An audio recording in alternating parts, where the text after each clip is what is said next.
Hi കുട്ടീസ്, അപ്പോൾ നമുക്കിന്ന് നല്ല അടിപൊളി ബിരിയാണി ഉണ്ടാക്കി നോക്കിയാലോ. കുട്ടികളുടെ ലഞ്ച് ബോക്സിലൊക്കെ നമുക്ക് കൊടുത്തു വിടാം. ഓക്കെ, ഒരു പാൻ അടുപ്പത്തേക്ക് അതിൽ കുറച്ച് നെയ്യ് ഒഴിക്കുക, ഓൾസോ സ്പൈസസ് ഇട്ട് കൊടുക്കുക, കുറച്ച് ഓണിയൻ കൂടെ അതിലിട്ട് നന്നായിട്ടൊന്ന് വഴറ്റുക. അതിലേക്ക് ഇഞ്ചി, വെളുത്തുള്ളി, പച്ചമുളക്, മല്ലിയിലയും കൂടെ അരച്ച് പേസ്റ്റ് ഇട്ട് കൊടുക്കുക, തക്കാളി ഇട്ട് കൊടുക്കുക, ആവശ്യത്തിന് ഉള്ള ഉപ്പും 1/2 കപ്പ് തൈരും കൂടെ ഒഴിച്ച് നന്നായിട്ട് മിക്സ് ചെയ്യുക. അതിലേക്ക് മഞ്ഞൾപ്പൊടി, മല്ലിപ്പൊടി, മുളക് പൊടി, പെപ്പർ പൗഡർ എല്ലാം കൂടി ഇട്ട് നന്നായിട്ട് മിക്സാക്കി കൊടുക്കാം. ഇതിലേക്ക് നമ്മൾ കഴുകി വരി വെച്ചിരിക്കുന്ന ചിക്കൻ ഇട്ട് കൊടുക്കാം.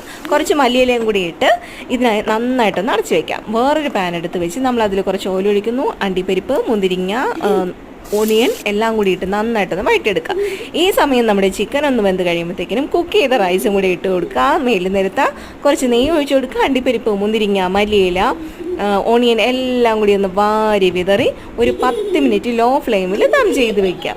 ഓക്കെ, അതിന് ശേഷം ഒരു 5 മിനിറ്റ് കൂടെ കഴിഞ്ഞ് ദം പൊട്ടിച്ച് നോക്കിയോ, അടിപൊളി ബിരിയാണി റെഡിയായി. അപ്പോൾ നമ്മുടെ കുട്ടികളുടെ ലഞ്ച് ബോക്സിലൊക്കെ ഈസി ആയിട്ട് നമുക്ക് കൊടുത്തു വിടാൻ പറ്റും. എല്ലാവരും ട്രൈ ചെയ്ത് നോക്കൂ കേട്ടോ.